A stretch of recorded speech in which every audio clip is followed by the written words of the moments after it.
What if the internet shut down forever? This question comes from literally everyone born after 1995. And before we answer it, we need to clarify something. When you say the internet shuts down, do you mean your Wi-Fi is down? Or do you mean the entire global network vanishes like a magician's rabbit? Because if it's just your Wi-Fi, the answer's simple. Unplug the router, wait 10 seconds, replug it, curse your service provider, and threaten to move to Canada.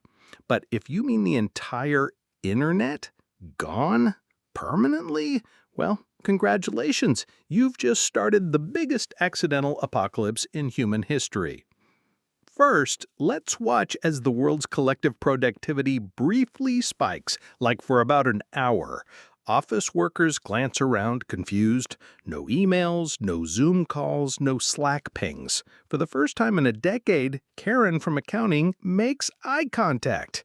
It's terrifying.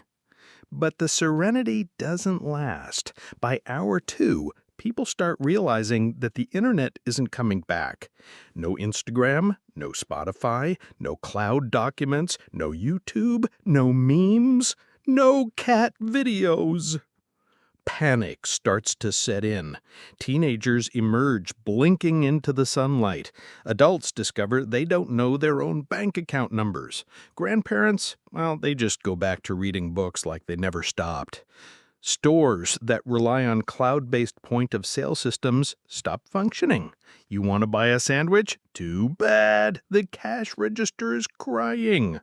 ATMs stop working. Planes are grounded because air traffic control systems rely on internet-based data links.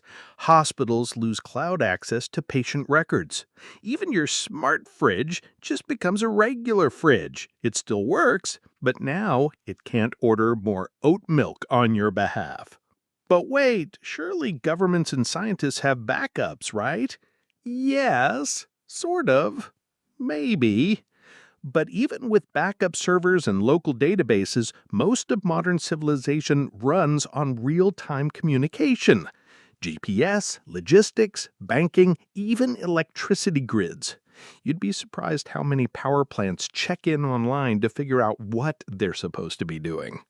In the absence of a functioning internet, humans fall into two distinct tribes: those who believe society will rebuild with decentralized mesh networks, and those who think we should bring back carrier pigeons. Spoiler alert, both are overly optimistic. Within days, the stock market collapses, which is actually kind of a moot point because no one can log in to check it. Billionaires start doing something they haven't done since the 1990s: carrying cash. Jeff Bezos is spotted wandering the aisles of a local grocery store like a confused monk, unable to pay because the scanner doesn't work and the clerk doesn't believe his signature is Jeff. Meanwhile, students across the world rejoice. No more online homework. No more plagiarism detection. No more long, poorly edited educational videos explaining how mitochondria are the powerhouse of the cell. But soon, reality sets in. Research becomes harder. Finding facts means going to a library, a building with physical books. And worst of all, no Wikipedia. Humanity's collective knowledge lost behind a blank white page and a spinning loading icon that never stops. Social media influencers attempt to continue their careers by shouting motivational quotes at pedestrians. They are largely ignored. TikTok dancers begin performing in city squares, but without the algorithm to push them, they're just people flailing in public. Meanwhile, someone somewhere tries to reboot the entire internet from an old dial-up modem they found in their garage. It makes the classic screeching noise, connects briefly, and then explodes into smoke. Some optimists turn to ham radios. Others start using USB sticks as message couriers, calling it SneakerNet.